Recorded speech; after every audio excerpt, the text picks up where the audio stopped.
Previous sum பார்த்துட்ருக்கோம். A can do a piece of work in 8 days. B can do the same piece of work in 12 days. A and B together complete the same piece of work and get 200 as the combined wages. B share of the wages will be.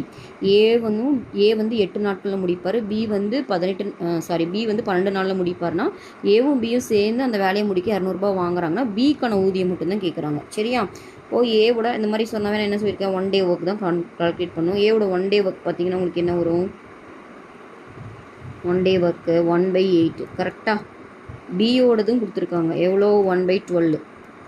So நான் என்ன சொல்லியிருக்கேன், இந்த மாதிரி amount கொடுத்தாவே அதுக்கு ratio கண்டுபிடிக்கணும். அப்போ 1/8 = 1/12க்கு ratio எடுக்கணும். இதுக்கு ரெண்டுக்கும் பார்த்தீங்கன்னா கம்பைனாக 24 எல்சியம் வரும். அப்போ இங்கே வந்து பார்த்தீங்கன்னா 3 8s are 24, 3ன்னு வரும், இங்கே 2ன்னு வரும். ஸோ நம்ம இப்போது ரேஷியோ கண்டுபிடிச்சிட்டோம். இதில் வந்து பிக்கான ஊதியம் தான் கேட்குறாங்க, பியோட ஷேர் தான் உங்களுக்கு கேட்குறாங்க. ஓகேவா? பியோட ஷேர்னால் மொத்த ஷேர் வந்து 5, அதில் பியோடது 2. ஓகேவா? அப்புறம் டோட்டல் அமௌண்ட் அவங்க எவ்வளோ கொடுக்குறாங்களோ அதை போட்டுக்கணும், 200. ஓகே, இப்போ 5 டேபிளில் கண்டிங்கன்னா இது என்ன வரும், 4 times வருமா? அப்போ 2 × 40 80 தான் இந்த சம்மோட ஆன்சர். பியோட ஷேர்னு கேட்டால் 80. ஓகேவா?